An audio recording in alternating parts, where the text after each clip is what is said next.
First of all, I love the movie. I saw it yesterday. I thought it was incredible. So great job. Thank you so much. For all the comic fans out there watching, why should they check out Logan?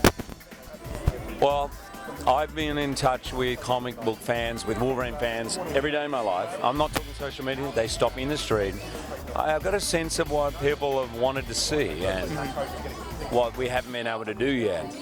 And I had that same feeling that we hadn't quite got to the bottom of him, nor have we seen him at his most berserk.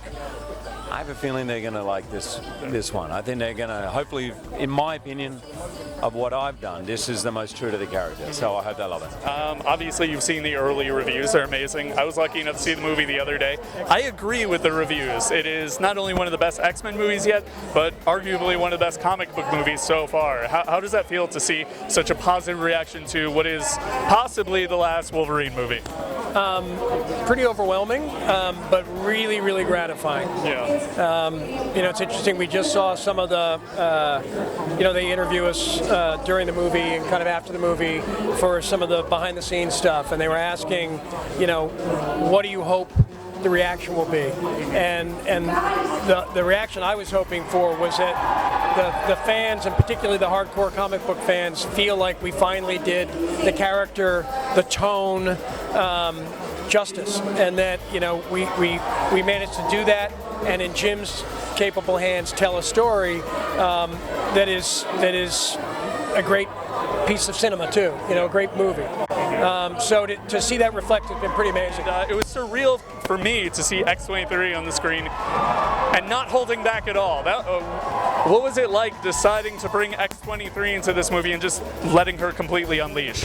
Well, it was part of the unleash part was kind of part of the original conception that in order to do the character justice, we really needed to go to that place. It was time to go R and let it, Berserker meant Berserker, and let it be messy. And I also think Jim felt pretty strongly that, holding back on the violence is actually not allowing the characters to deal with the reality of violence, and that in its own way it's important that these characters deal with the consequences of it, deal with death, as part of what they're experiencing.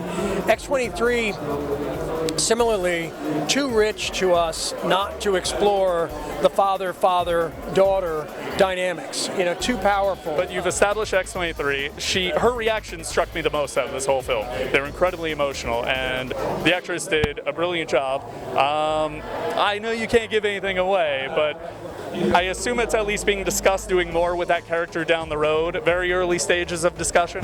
It's certainly a possibility. I mean, put it this way, I think X-23 is an amazing character. Unlike some of the others, that's the beginning, potentially, of a journey. So it's certainly something that we're looking at. Very cool. And for all the fans watching out there, let's say maybe the X-Men movies aren't their cup of tea, and they haven't really dug the Wolverine stuff right now. Why should they go check out Logan? Aside from me saying it's amazing, and you should, but from you, why should they check it out? Look, it's hard for me to answer because I'm too biased in a way, right? So, sure. But I do think it's different than other comic book movies, and I think it's different because it's fundamentally a drama. And if you have a complicated relationship with your father, if you're working through any sort of family dynamics, there's a place for you in this movie. I mean, one of the things that was most gratifying was the reaction that we've seen from the female audience in a hard R movie. How much they are moved to cry, moved to care. The statements about it were inspiring, truly. Your family, of course, plays a very memorable role in it. There's a lot of heart involved. And in a movie that's about, these crazy people who have healing factors and can kill, it's nice to see that family at the end of the day is what's so important. Yeah, I think one of the elements of having this in the movie was about showing something that he hadn't experienced before as Wolverine. And it's just an honor to be able to be the part of the family that was able to do that for him. So for all the people watching, all the comic book fans out there, why should they check out Logan? Well, first of all, you better check it out because it's the last one. It is a legacy ending movie. It is everything. It has the new guard. It has heart. It has crazy action moments. You guys will be missing out when all of your friends are saying, man, I saw it on March 3rd. You didn't see it yet? You're going to be bad. You're going to be mad. So come on, y'all. Come and see Logan on March 3rd. You will not be disappointed. It's true. It's that good. I think that's a perfect. It's great. It's great to be part of a sort of a cult classic. I think Wolverine is a cult classic, and Hugh Jackman is a cult in himself. You know, and in terms of who you follow, that's a person that is a great entertainer, great actor. I did Roots, and I thought that was sort of epic, but this is pretty epic. You know, it's just pretty. I can't think outside of a war movie I've seen so much death.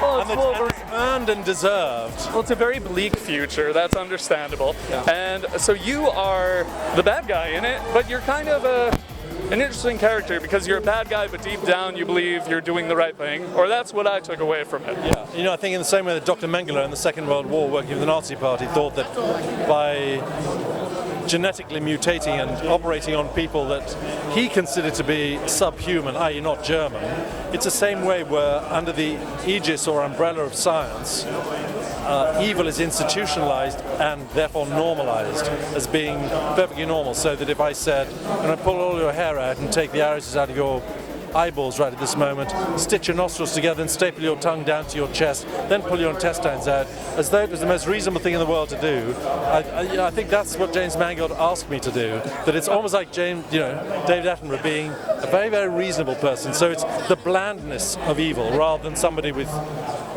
weird hair or prosthetic cheekbones to go, this is an evil person. So Old Man Logan, it's of course very loosely inspired by it. I assume you of course read that story arc by Mark Millar, Steve McNiven. First of all, I'm a big fan of anything Mark Millar does, so yes, of course I read it. We went into this movie, everyone knew that Old Man Logan was a thing, everyone knew that super fan, everyone at Comic-Con's like, is it going to be Old Man Logan? But we also knew that it wasn't going to be, for reasons creative and I'm sure reasons legal, because I think all the characters that you need to make Old Man Logan are owned by various corporate Cthulhu.